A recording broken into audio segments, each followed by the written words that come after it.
Hey guys, Fangirl here. Today I'm gonna be talking about the drama surrounding James Charles and a Spirit Airlines employee.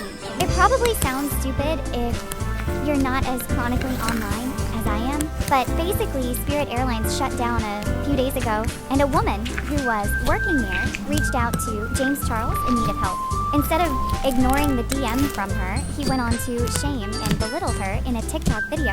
Ridiculous behavior from a man his age, more like a school bully than an adult. So here's the video he made. My storage crashed 3 times while recording, so it might look a little weird. I'm here from a girl that said, "Good morning, James. I know you'll probably never see this, but if you could just take 1 minute to read it would really mean a lot to me. I'm really struggling right now because Spirit Airlines just filed for bankruptcy and I have lost my job.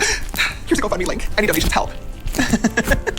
I'm sure they do, sweetheart. I'm sure they do. You know what else would help you? Getting another job. Yeah, try that. Because in the time that it took you to copy and paste the same fuck-ass message to myself, who you don't follow, by the way, and probably 100 other influencers and celebrities, you could have applied for 100 other jobs, but you didn't because you're a lazy piece of shit and you're entitled. And you think that influencers and celebrities should fund your life for you. Why? Why would I ever help you? You're not a fan. You don't even follow me. You've never supported me. This is your first time DMing. And you think that I'm going to send you money because you lost your job? Oh my god, welcome to the real world, sweetheart. People lose their jobs every fucking day, and you're white, pretty, and able-bodied. You're in a much better position than a lot of other people out here who are trying clearly much harder to make a better life for themselves. Why would I fucking help you?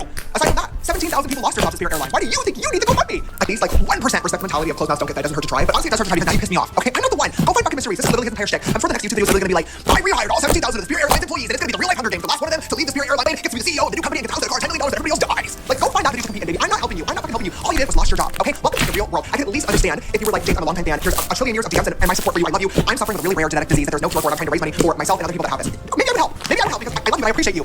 This bitch, you lost your fucking job. What are we gonna do? Nothing. I'm gonna do nothing. You know what you need to do? Go find a fucking new one, girl. Put some effort into the workplace. Appalling, incredibly appalling.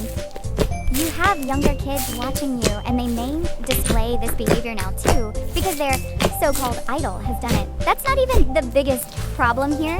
You are in no position to make fun of someone who has just lost their job. You have never needed to work properly a single day in your life. You review makeup for a living, James.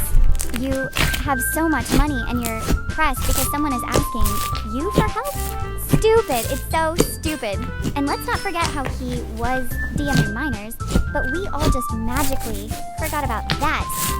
This man has been begging to be canceled the moment he started his damn career. You people just care about popularity, not humans. Anyways, fangirl out. Love you all. Remember to get up and stretch.